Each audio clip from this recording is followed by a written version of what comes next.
Olá pessoal, tudo bem? Sejam muito bem-vindos à nossa primeira aula preparatória para a nossa aula ao vivo. Na quarta-feira, dia 17 de julho, espero você às 20 horas para uma aula completa abordando o bruxismo. Nós vamos desvendar o bruxismo desde definição, diagnóstico, da causa que está causando, da causa que está induzindo, da causa que está agravando. E vamos, com o diagnóstico correto, mostrar como eu faço o plano de tratamento para controlar esse bruxismo que acaba com a vida de nós dentistas. Meu objetivo é mudar a maneira de você pensar, mudar a sua maneira de agir com o bruxismo. Você não vai fazer placa só, você vai ver e diagnosticar a causa que está causando o bruxismo do seu paciente. Vai atuar nela para controlar e ter sucesso e eficiência e assim fidelizar o seu paciente na sua clínica. Então, olha, a nossa aula de hoje é sobre definição de bruxismo e tipos de bruxismo. Então, assistem a essa aula, foquem.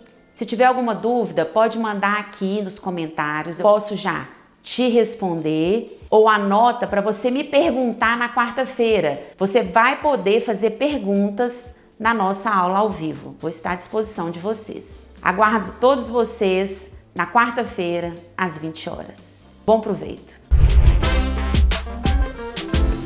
Olá pessoal, tudo bem? Nessa aula eu vou desmistificar para vocês a definição de bruxismo. Bruxismo é complexo, bruxismo é incontrolável, bruxismo é destruidor. O que eu vou fazer com o bruxismo? Como eu vou diagnosticar? Como eu vou definir? Como eu vou mostrar isso para o meu paciente? Como eu vou cercar o bruxismo naquele paciente?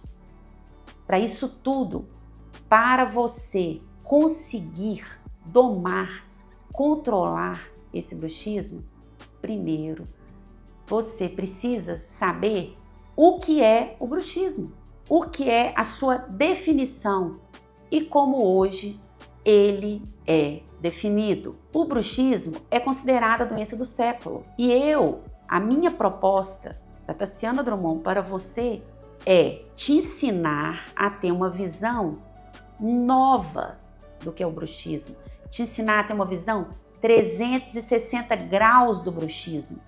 Não é só te ensinar a fazer uma placa, não é só te ensinar a ajustar essa placa e manter o controle desse paciente.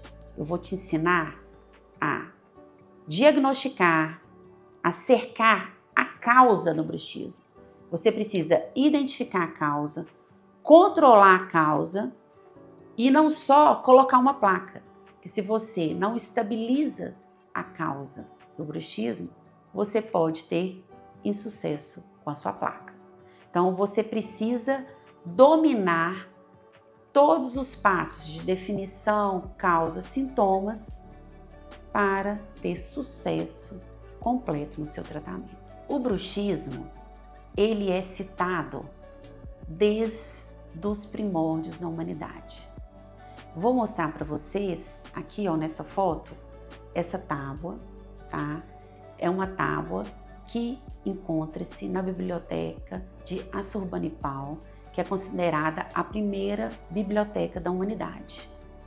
Siqueira citou em 2016 que em 700 a.C. tem a primeira referência encontrada na literatura sobre bruxismo, onde ele cita: se ele range seus dentes, a doença será longa. Se ele range seus dentes continuamente e sua face está fria, ele contraiu a doença através das mãos da deusa Itchen. E ainda propôs um tratamento de fazer 3 dias e 3 noites cultuando um crânio para que essa doença seja curada.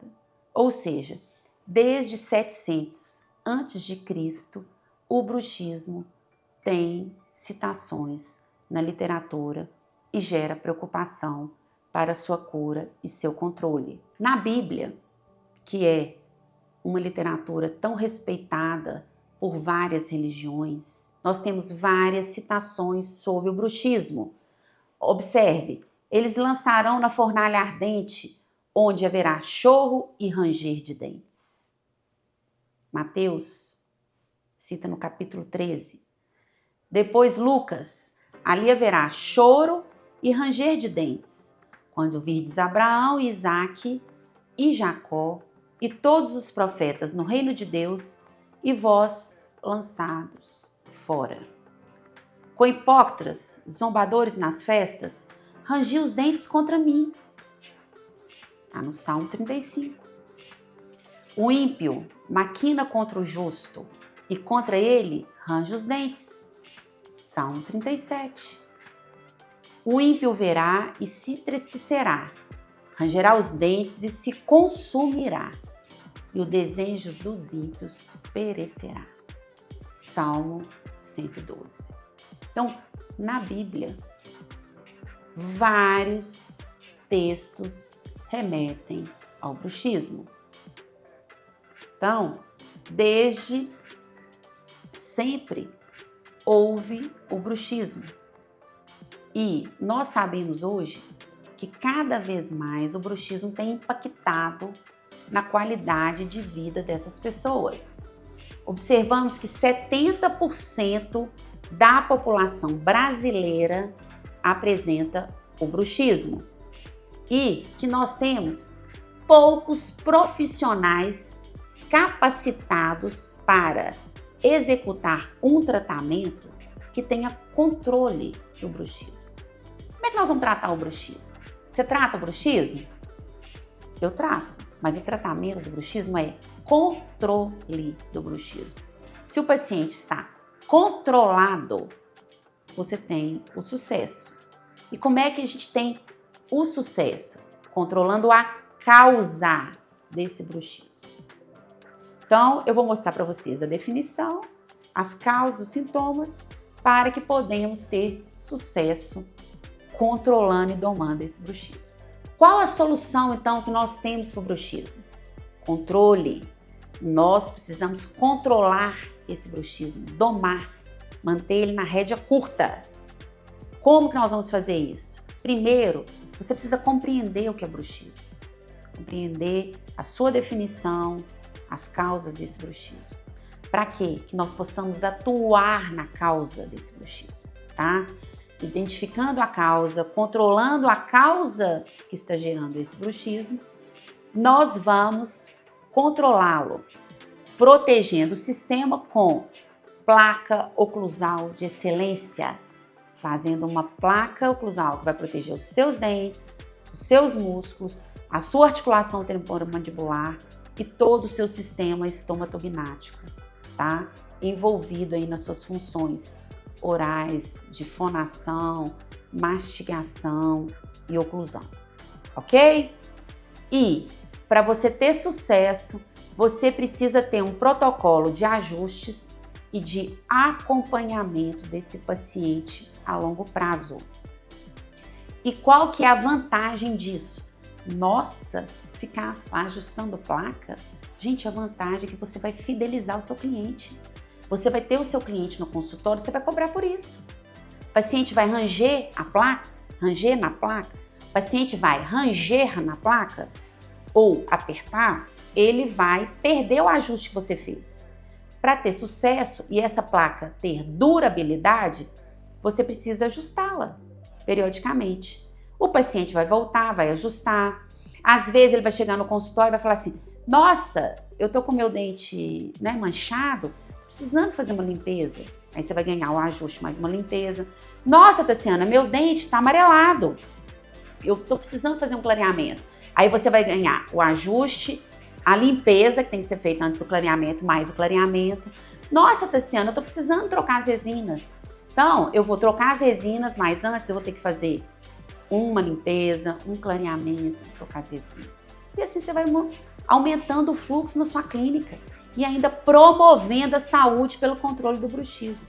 Então, gente, vamos mudar a cabeça, mudar a maneira de funcionar e pensar. tá? Que é assim que nós vamos controlar e domar a situação.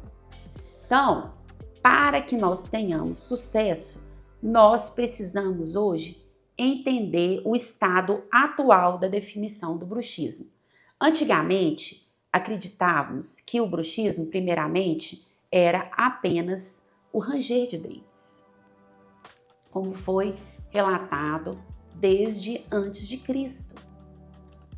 Depois, vimos que essa definição foi evoluindo e também foi definido que o bruxismo é o ato de apertar os dentes. Então, primeiro ranger e depois apertar. Essa definição de bruxismo, ela vem evoluindo.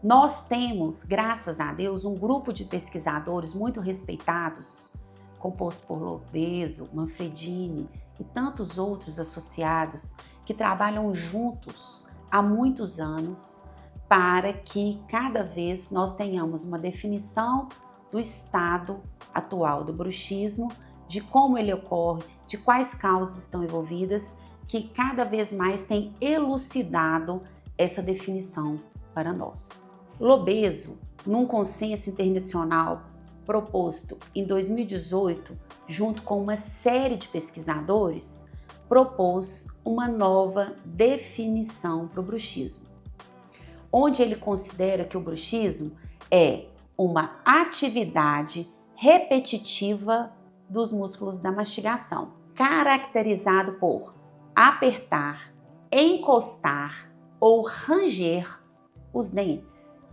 e ou segurar e empurrar a mandíbula sem a presença necessária de contato dentário. Ou seja, a definição de bruxismo mudou. Hoje não é apenas considerado ranger ou apertar os dentes. Hoje, bruxismo pode ser ranger, apertar ou apenas segurar os músculos, ó, sem eu ter os meus dentes em contato. Isso também é bruxismo. Eu vou estar impactando na minha musculatura do mesmo jeito. Então, o bruxismo hoje ele é considerado até sem contato dentário. Vocês precisam entender essa nova definição para que você tenha sucesso no seu diagnóstico. Ok? E apresentamos mais uma adição para essa definição.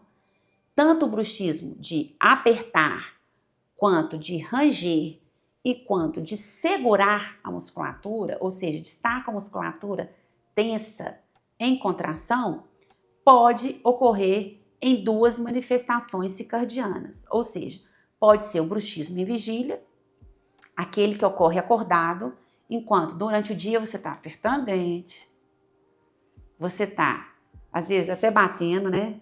Vai batendo seu dente lá, ou você está apenas segurando a sua musculatura, você está tenso ali, a pessoa está te fazendo raiva, o assunto está ruim, você está lá, ó, segurando a musculatura. Ou essas três manifestações podem ocorrer durante o sono, que é o bruxismo do sono. Então você pode ter o ranger, você pode ter o apertar os dentes e pode estar só com a sua musculatura tensa também durante o sono, tá? Então, nós temos essa classificação atual que eu acho que contempla muito o estado que o bruxismo ocorre. Se você entendeu isso, você tem sucesso no seu diagnóstico e na sua maneira de controlar esse bruxismo. Aí você me pergunta, mas o que controla o bruxismo? Que controle que eu tenho desse bruxismo? Quem é que controla isso? Quem controla o bruxismo, tanto o bruxismo do sono quanto o bruxismo em vigília, é o nosso sistema nervoso central, tá? Não é o sistema periférico. Ah, quem está causando meu bruxismo é minha oclusão. Ah, quem está causando meu bruxismo é a minha articulação temporomandibular, que tem uma descompensação, eu levei um trauma, eu tive um trauma, eu fiz uma cirurgia, minha articulação quebrou, eu caí, aconteceu isso e isso. Não, gente. Quem controla, quem tem o controle na mão do bruxismo é o nosso sistema nervoso central, não o nosso sistema periférico, ok? Então, ambos os bruxismos, tanto de vigília quanto do sono, são controlados pelo sistema nervoso central. Para ocorrer bruxismo, nós precisamos entender que nós precisamos ter o quê? Apenas o cérebro. O cérebro que vai controlar tudo. Então, nós não precisamos encostar os dentes. Nós não precisamos ter dentes. Nós precisamos ter o quê? Precisamos ter um cérebro, para que este cérebro envie a mensagem para o músculo. Ativar, contrair, mandar a mandíbula mexer, ficar lá, com alguma atividade de bruxismo. Então é isso que a gente precisa ter, cérebro. O cérebro vai mandar a mensagem, vamos lá, músculo, vamos contrair, vamos, ranger, vamos apertar, vamos gerar estresse, vamos causar.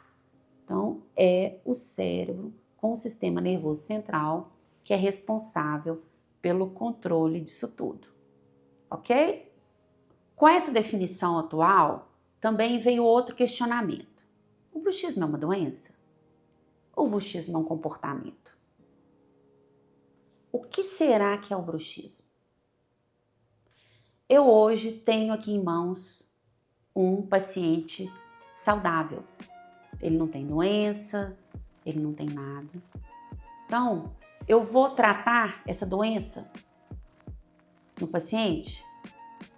Ou seja, ele está tendo esse bruxismo como um comportamento. É um comportamento que o bruxismo está gerando nesse paciente. Ou seja, o paciente tem alguma doença associada a esse bruxismo? Tem alguma doença por trás que está causando esse bruxismo? Alguma descompensação do seu organismo, do seu sistema nervoso central que está gerando? Então, muitas das vezes, o paciente é saudável. O paciente é saudável, é jovem e apenas tem um comportamento que está gerando esse bruxismo, ou seja, é um comportamento e não uma doença.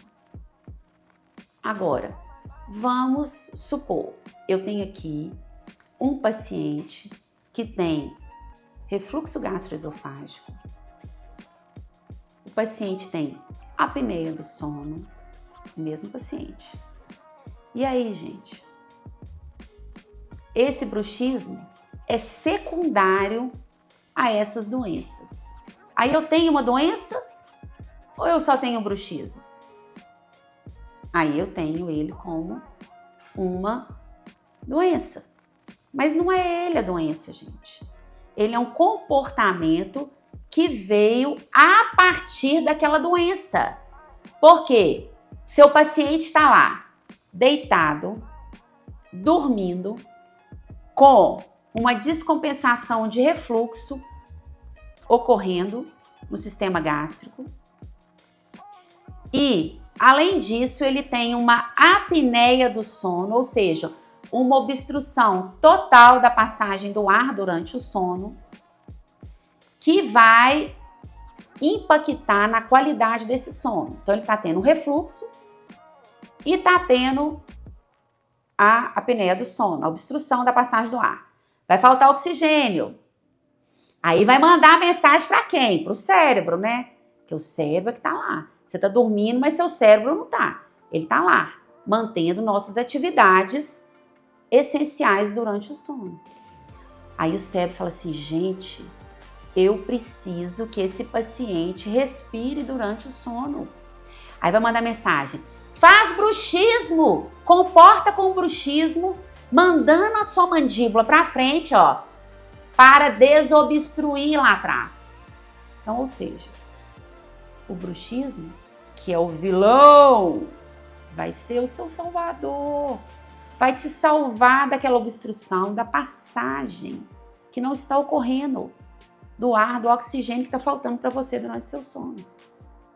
Então, o bruxismo não é a doença, o bruxismo é um comportamento em indivíduos saudáveis e quando o paciente está doente com outras causas, ele vai comportar como um salvador desse paciente.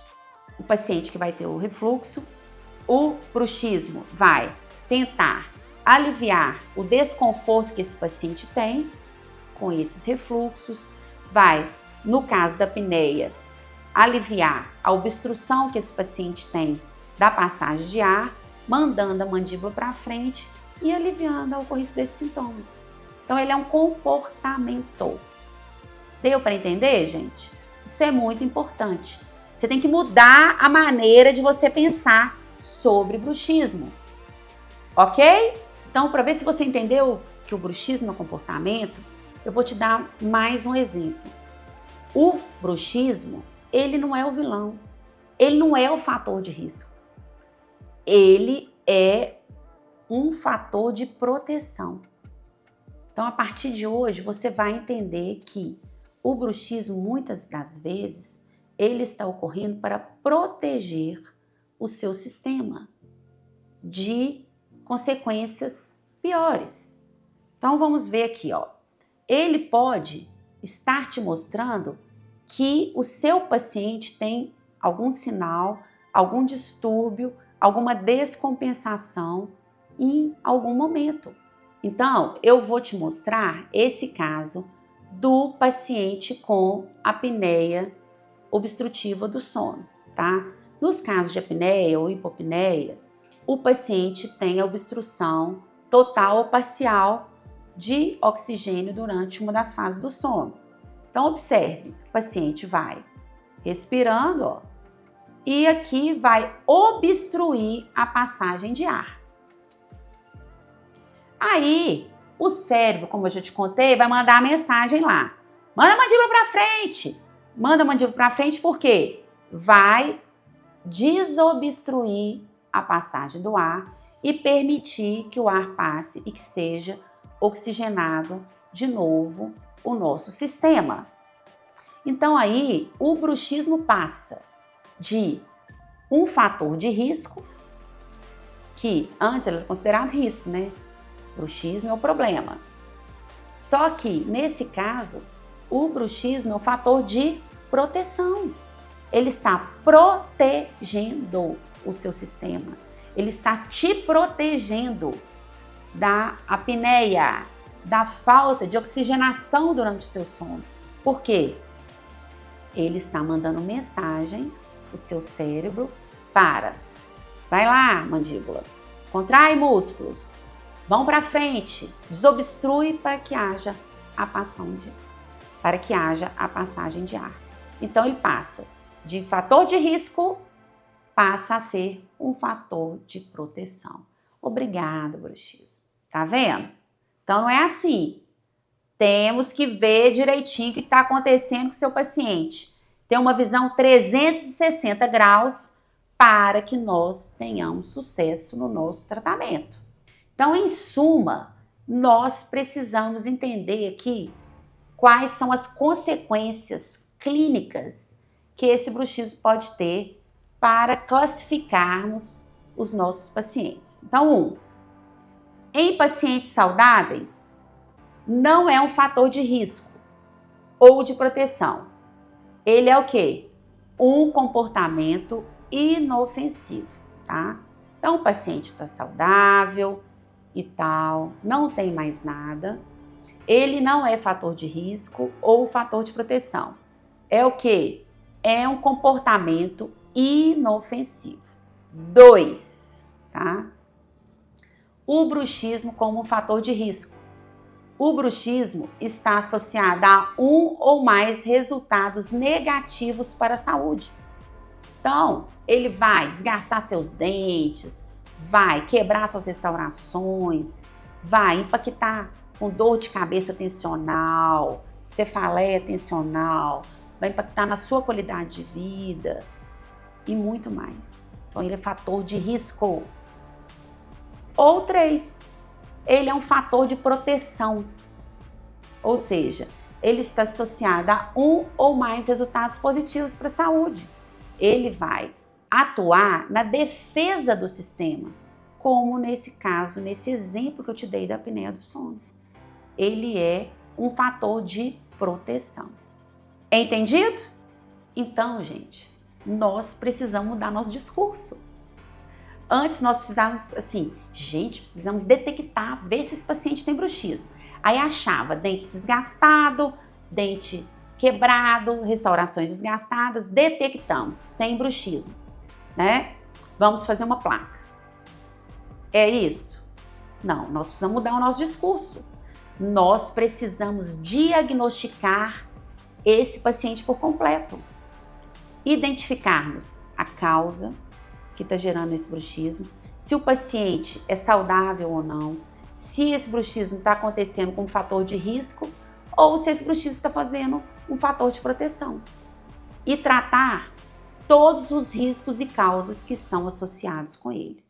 Então, vamos mudar a maneira de pensar e a maneira de agir com o bruxismo. Ok? Ambos os bruxismos, tanto o bruxismo do sono quanto o bruxismo em vigília, são controlados pelo sistema nervoso central. É sempre o cérebro que vai mandar uma mensagem para os nossos músculos. Vamos lá, gente, vamos contrair, vamos manter a mandíbula contraída, vamos ranger os dentes, fazer movimentos excêntricos com a mandíbula, vamos contrair a musculatura, manter a musculatura contraída. É sempre o cérebro que tem o controle da situação. O nosso sistema nervoso central é que comanda isso tudo. Então, nós precisamos ter sempre isso em mente. Independente se é bruxismo do sono ou bruxismo em vigília, tá? Então, primeiro, nós vamos conversar sobre bruxismo em vigília. Então, o que é o bruxismo em vigília? Como ele é definido?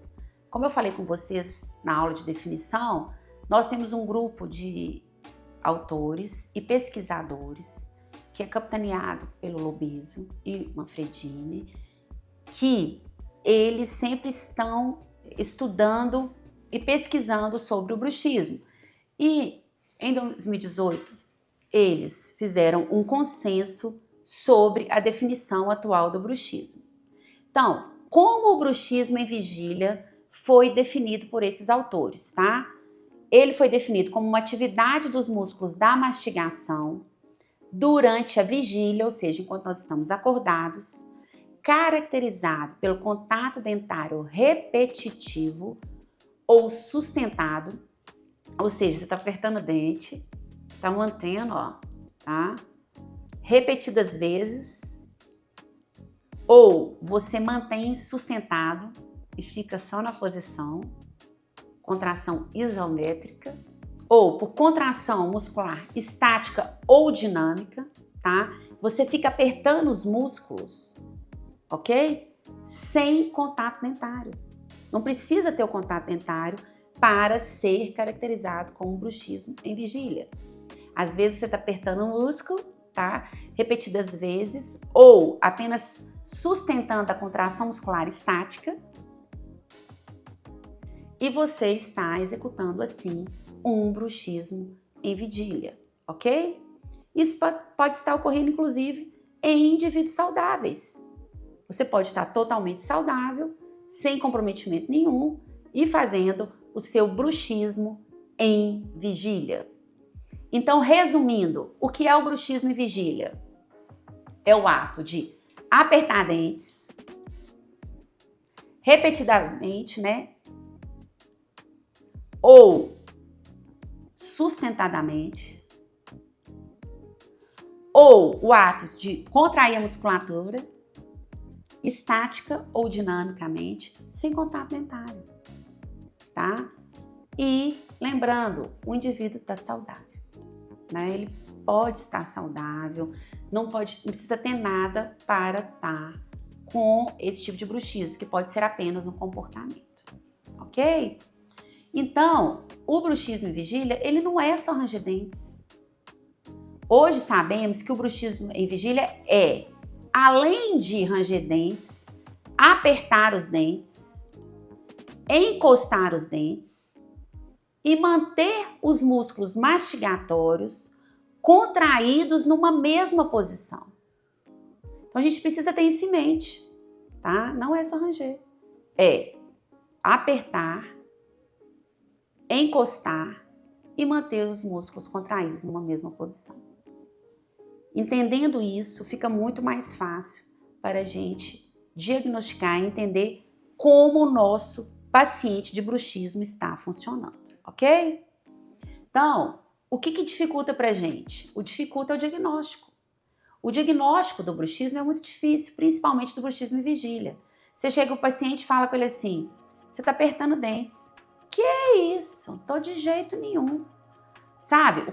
Você identificar no paciente e depois você conseguir conscientizar e mostrar para esse paciente, convencer ele que ele está executando esse bruxismo em vigília, não é fácil.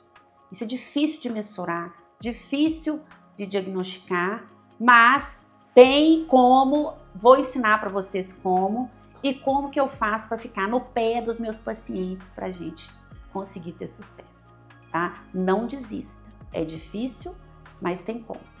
Então, gente, nós precisamos entender que o bruxismo em vigília é um hábito parafuncional de apertamento dental involuntário ou de contração muscular mantida involuntariamente. Então, eu estou ali nas minhas funções cotidianas, lendo um livro, trabalhando de home office, em frente ao computador, às vezes passando raiva no trabalho com o chefe, e eu estou o quê? Sem querer, sem perceber, contraindo a minha musculatura. Ou apertando o dente, descontando o estresse da vida cotidiana, do dia a dia que eu levo nos meus dentes, nos meus músculos, impactando nas funções do meu sistema estomatognático como um todo. Então nós precisamos entender isso. Isso ocorre involuntariamente, inconscientemente. A maioria dos nossos pacientes não sabem que apresentam o bruxismo em vigília. Então nós precisamos compreender por que, gente, o bruxismo em vigília ele é muito prevalente. Ele acomete 22,1% das pessoas, segundo a percepção dos adultos. 18% das crianças, ok? E infelizmente é mais prevalente nas mulheres do que nos homens. Nós mulheres apresentamos maior prevalência do bruxismo em vigília do que os homens, acreditam? Então, o que nós precisamos além disso de compreender?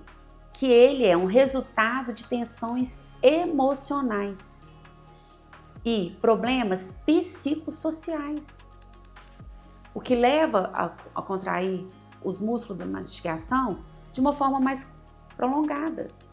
Então, o paciente está ali estressado, está ali, né, psicologicamente impactado, às vezes deprimido. O que ele vai fazer? Ele vai descontar aquela tensão toda nos dentes e nos músculos, executando o bruxismo em vigília. Uma outra questão que nós temos que compreender é que o bruxismo, além de ele estar muito ligado à tensão, ele também está muito associado à depressão e ansiedade. Nós precisamos ficar muito atentos no momento da nossa primeira consulta com os nossos pacientes para identificar pacientes deprimidos e ansiosos. Às vezes, até aqueles que ainda não estão nem em tratamento para depressão e ansiedade. Tá? Por quê?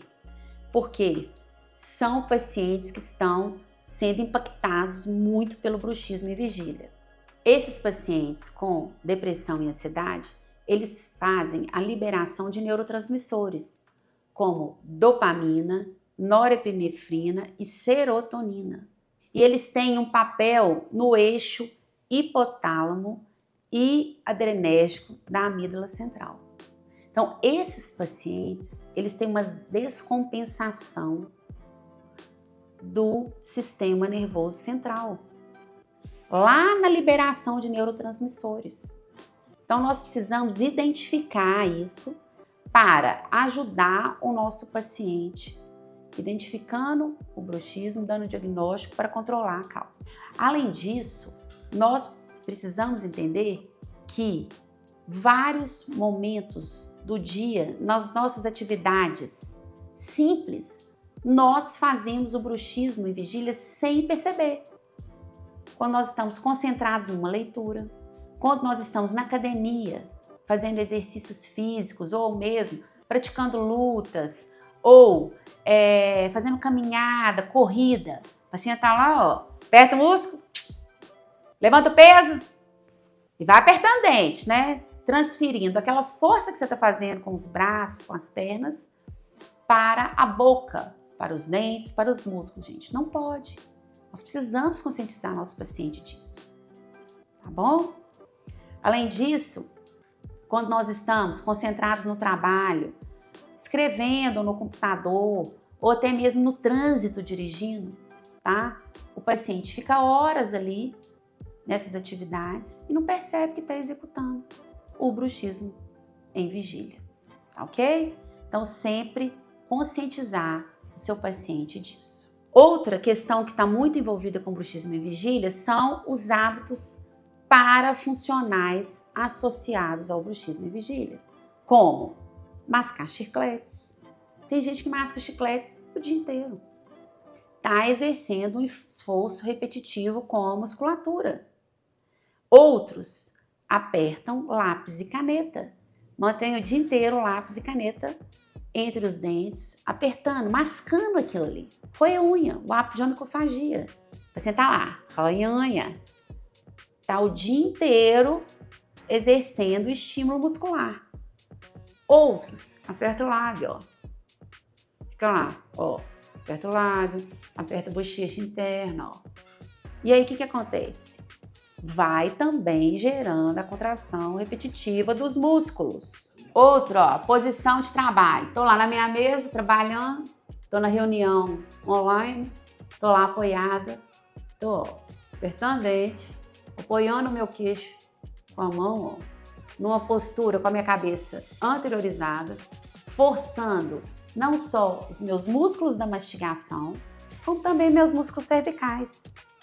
Não tem cervical que dá conta, gente. Entenderam? Cabe a nós identificar as causas que estão ocorrendo nesse nosso paciente que está gerando esse bruxismo em vigília, para ajudá-lo.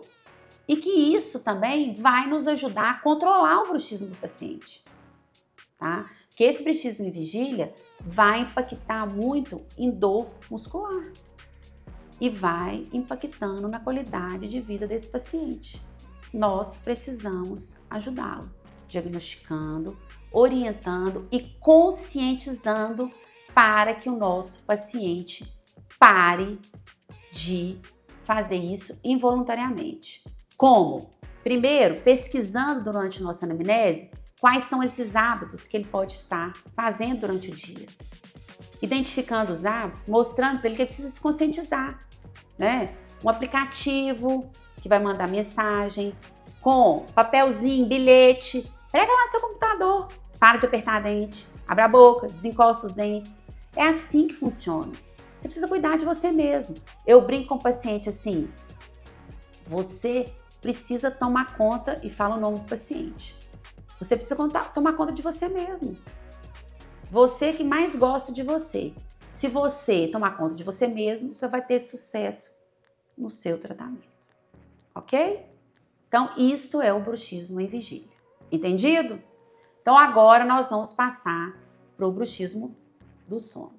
Então, o bruxismo do sono é aquele bruxismo, como o nome próprio diz, que ocorre durante o nosso sono, enquanto nós estamos dormindo.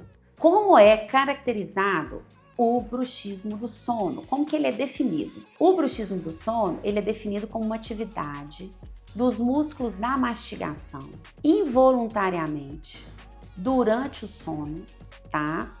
Caracterizado por ser uma contração fásica, rítmica ou não rítmica. O que quer dizer isso?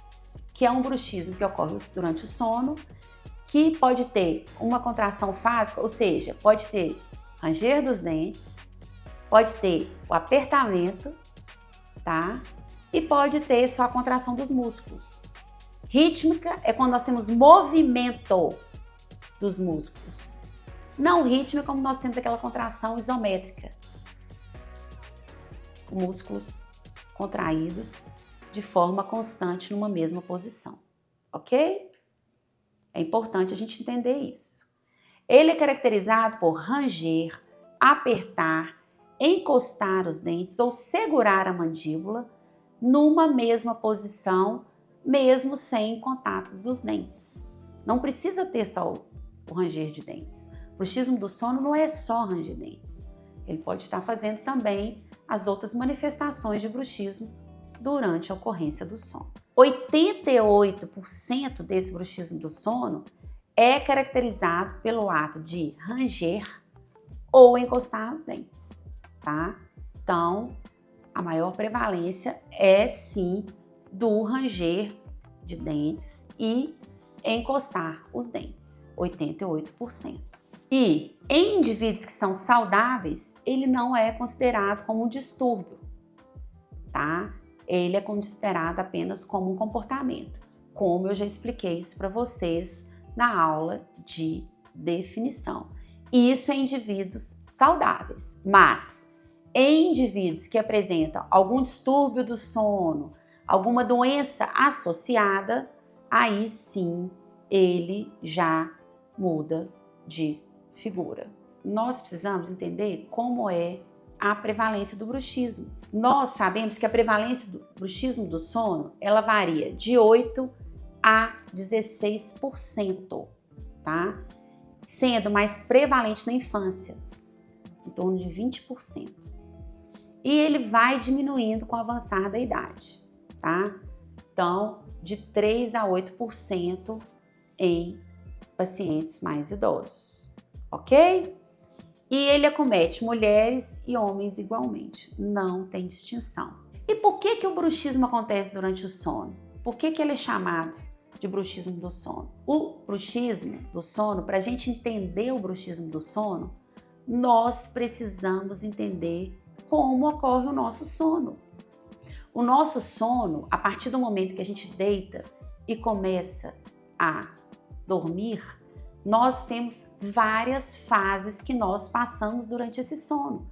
Então, nós precisamos compreender essas fases para entender o que ocorre com o nosso sistema estomatognático e por que ocorre o bruxismo.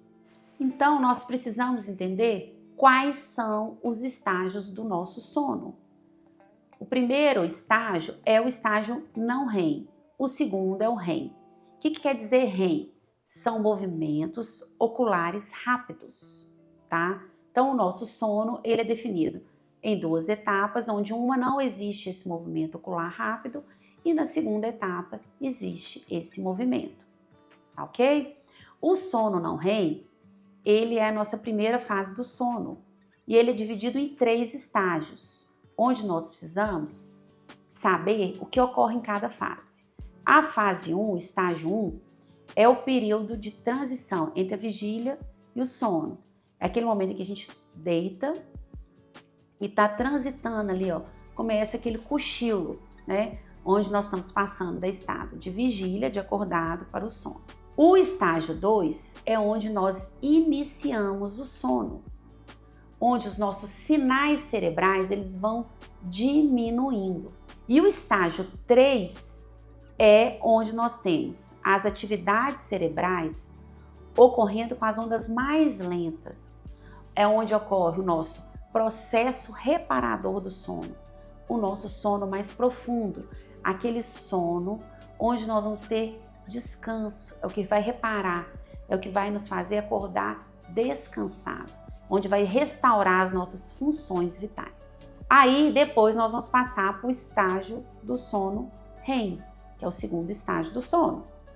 Nesse segundo estágio, nós vamos ter a ocorrência de hipotonia muscular, o nosso corpo vai parecer paralisado, batimentos cardíacos vão aumentar, nós vamos aumentar a nossa atividade cerebral e vai concretizar a memória do conhecimento e é onde vai ocorrer a maioria dos sonhos. Então é na fase do estágio do sono REM que nós vamos concretizar a memória e vamos ter os nossos tão queridos sonhos, que às vezes são sonhos e às vezes são pesadelos, né, gente?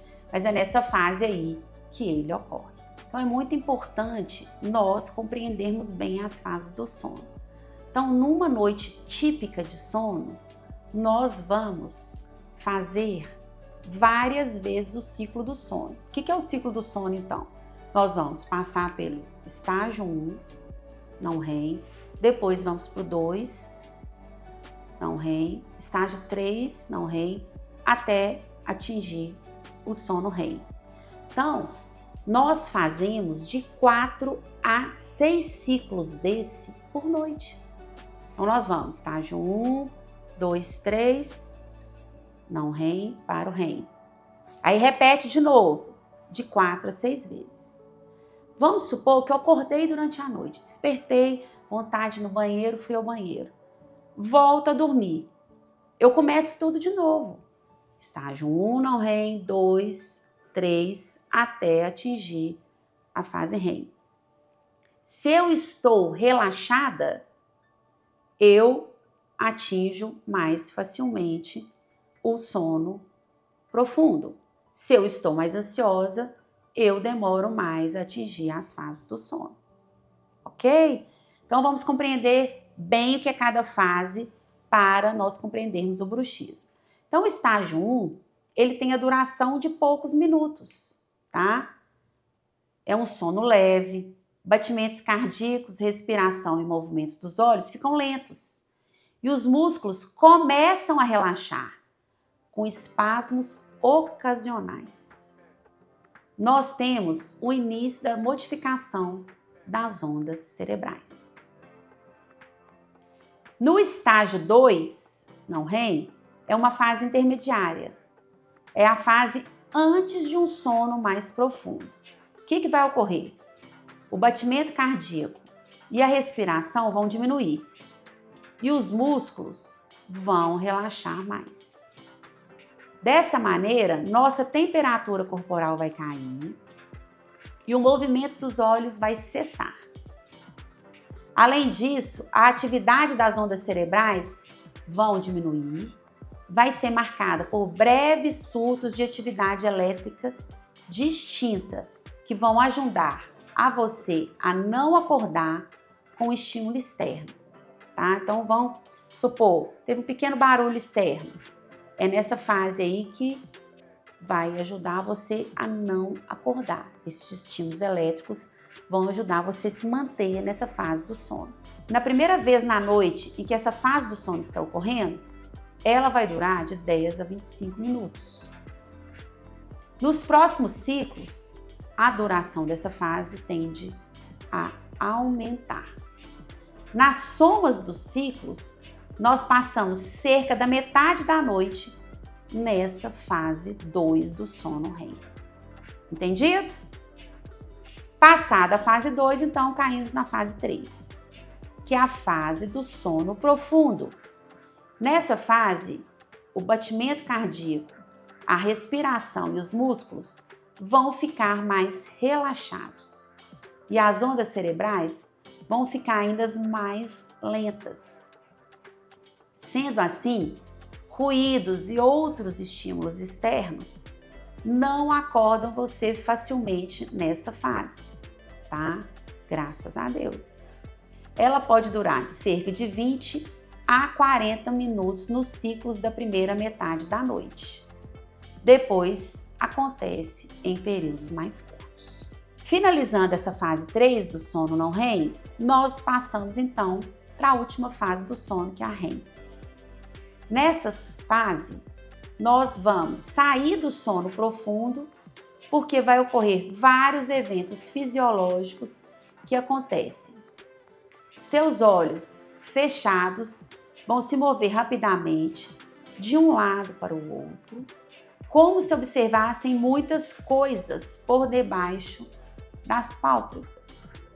As ondas cerebrais são parecidas com aquelas de quando você está acordado.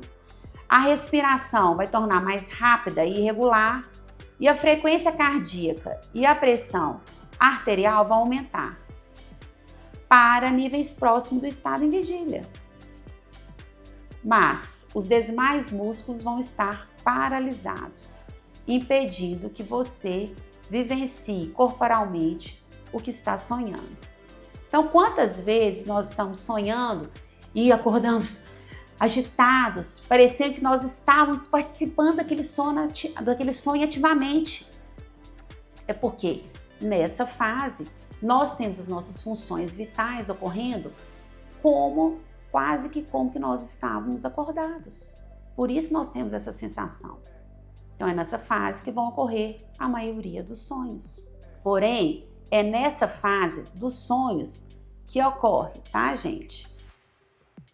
A fixação da nossa memória e o descanso profundo, que são essenciais para a recuperação da energia física e para acordar disposto no dia seguinte. Então, muitas pessoas que têm distúrbio do sono, às vezes têm a descompensação em alguma dessas fases. Tem pessoa que fala assim, eu acordo sempre cansado. O que está acontecendo? A pessoa não está entrando na fase de sono REM, não está tendo aquele sono reparador, profundo. Então, isso faz com que a pessoa se sinta sempre cansada. Então, entendido como ocorre o nosso sono, quais são as fases que ele passa, nós agora vamos compreender aonde entra o bruxismo durante o nosso sono. O bruxismo, ele ocorre na fase do sono do estágio 2 não REM. Como que ele ocorre? O nosso sistema nervoso central vai gerar a liberação de neurotransmissores. O principal neurotransmissor liberado é a dopamina. E essa liberação, de dopamina pelo cérebro, que vai mandar uma mensagem lá, libera dopamina. O que vai ocorrer? Vai gerar microdespertares. Então, vai microdespertar a pessoa, tá? E esses microdespertares, 4 segundos depois que ocorre, vai gerar uma taquicardia nesse paciente. Imediatamente, 1 segundo depois dessa taquicardia, vai ocorrer o aumento do tônus muscular e a atividade muscular mastigatória repetitiva, RMMA. O que é isso? O paciente vai fazer a atividade mastigatória repetitiva com os músculos, tendo ou não contato de dentes, tá? Iniciando assim o episódio de bruxismo. Então, essa é a cascata de ocorrência do bruxismo durante o sono. Então, o cérebro vai mandar uma mensagem e o sistema nervoso central vai liberar neurotransmissores, como principal a dopamina. Então, liberando neurotransmissores, vai gerar ali microdespertares, que 4 segundos após a ocorrência desse microdespertar, vai gerar uma taquicardia no paciente. 1 segundo após a taquicardia, vai ter um aumento do tônus muscular, gerando a atividade muscular repetitiva dos músculos da mastigação, fazendo assim o início do bruxismo do sono, ok? Isso vai ocorrendo, gente, várias vezes durante o sono, porque você sabe que nós temos vários ciclos e isso vai ocorrendo. Não ficou fácil entender? Compreenderam? Então é assim, é isso que você tem que entender. Então, muitas das vezes, nós vamos pesquisar se esse paciente tem ou não um distúrbio do sono. O paciente, você vai perguntar para ele, como é que você dorme? Se acorda descansado ou não? Seu sono está reparador ou não? Você tem dificuldade de ficar acordado durante o dia? Você acorda durante a noite? Gente, nós temos que abordar o nosso paciente, conhecê-lo como completo. É o que eu falo, tem uma visão 360 graus do seu paciente. Compreendido o sono, nós agora vamos ver que a maior frequência desse bruxismo é na fase 2 do sono, de 60% a 80%. com média de 5,4 a 6 episódios por hora, tá? Em média. Geralmente, o paciente faz 15 minutos de bruxismo do sono em 8 horas de sono. É muita coisa, viu? Porque são 15 minutos com atividade muscular repetitiva. Independente se é ranger ou apertar dentes, ou apertar só músculos. Ele sempre vai estar associado a despertares leves. Então, o paciente acordou levemente, ele voltou a dormir, acordou levemente, ele voltou a dormir. Sempre o bruxismo está associado a esses microdespertares. Sempre vai estar associado também a uma fragmentação do sono. Então, o paciente vai falar, nossa, eu acordo, durmo, acordo, durmo, acordo, durmo, acordo, durmo. Ou acordo e tenho até dificuldade de dormir de novo. Então, o paciente vai ter esse relato. Você precisa ficar atento a isso. Agora, o bruxismo do sono pode também ocorrer no estágio REM, porém menos prevalente. Só que foi observado num estudo em 2010 que quando o bruxismo é no estágio REM do sono, ele é mais destrutivo. Ele impacta mais em desgaste dos dentes e mais na saúde oral do paciente. O que nós precisamos fazer para ajudar os nossos pacientes a ter controle do bruxismo do sono? O que você pode fazer para ajudar? Nós precisamos orientar o nosso paciente, primeiro, tentando identificar, né, se ele tem ou não o bruxismo. Se ele tem, orientar como fazer uma boa higiene do sono. O que ele pode fazer para melhorar o sono dele? Porque ele melhorando a higiene do sono, ele vai ter um controle melhor do sistema nervoso central. Tentar domar aquele sistema, o cérebro, a liberação desses neurotransmissores para ter um sono melhor, tá? Assim, ele vai ter um sono mais eficiente, reparador. Se você, durante sua anamnese e exames clínicos detalhados, você pode sim identificar esses problemas. E caso for necessário, encaminhar um paciente para fazer um exame de polissonografia, que é um exame padrão ouro para verificar se esse paciente tem ou não algum distúrbio ocorrendo durante o sono.